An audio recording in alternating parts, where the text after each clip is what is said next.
अस्सलाम वालेकुम, मैं हूं असनाद महमूद और आज की वीडियो में मैं आपको बताऊंगा कि प्रोटेक्शन स्पेशले यानी कि जो कस्तूरे की तरफ से एक डायरेक्ट सजोर जारी की जाती है उसका अप्लाई करने का क्या तरीक़ाकार है और उसके लिए कौन कौन सी रिक्वायरमेंट्स है।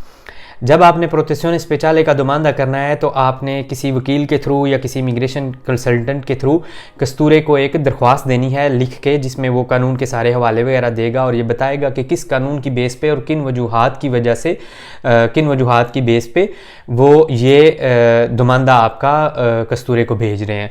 उसमें जो चीज़ें आपने देखनी हैं यानी कि जो उसकी रिक्वायरमेंट्स हैं उसमें काफ़ी ज़्यादा चीज़ें हो सकती हैं, मगर जो मेन चीज़ें हैं वो मैं आपको बताता हूँ। आपने सबसे पहले तो ये साबित करना है कि अगर आप इटली छोड़ के वापस पाकिस्तान जाते हैं तो आपकी जानो माल, आपकी इज़्ज़त व आबरू या आपको गुर्बत का ख़तरा है, यानी कि आपको दरकाम वगैरह नहीं मिलेगा।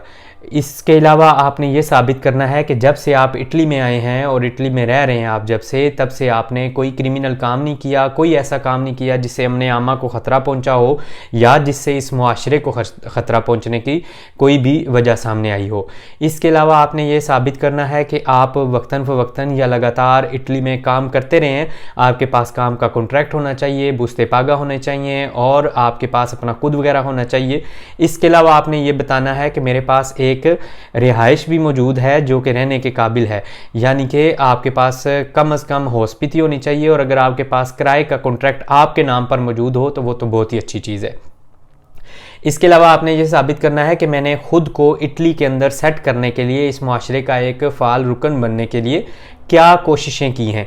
तो ये कोशिशें साबित करने के लिए आप अगर इटालियन ज़ुबान आपने सीखी है और उसके कोई सर्टिफिकेट्स आपके पास मौजूद हैं तो वो आप साथ लगा सकते हैं। अगर आपने लाइसेंस किया है इटली में गाड़ी चलाने का और उसके कोई सर्टिफिकेट्स आपके पास मौजूद है तो वो आप लगा सकते हैं। इसके अलावा अगर आपने किसी इदारे के साथ, किसी एसोसिएशन के साथ, किसी तंजीम के साथ मिल के रिफ़ाए आमा का कोई काम किया है रज़ाकाराना तौर पर, तो उसके सर्टिफिकेट्स वगैरह भी आप साथ लगा सकते हैं। ये सारी चीज़ें साथ अटैच करके आपने कस्तूरे में दरख्वास्त जमा करवानी है और फिर कस्तूरे का जो हेड है जिसको कस्तूरे कहते हैं वो इस बारे में फ़ैसला करेगा कि आपने जो दरख्वास्त दी है उसकी बेस पर वो आपको सजोर जारी कर सकते हैं या नहीं। ये जहन में रखिएगा कि ये इख्तियार कस्तूरे के पास है कि वो इसके ऊपर आपको सजोर देते हैं या नहीं। ये वकील के ऊपर या किसी कंसल्टेंट के ऊपर डिपेंड नहीं करता कि वो बस दरख्वास्त लिख के दे दें और कस्तूरा हर हाल में आपको सजोर देगा ही देगा, ये लाजमी नहीं है।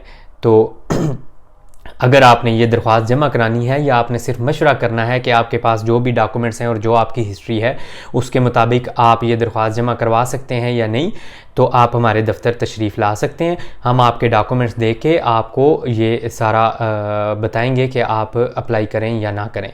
बाकी इंशाल्लाह अगली वीडियो में किसी और चीज़ के साथ आपके सामने मौजूद होंगे।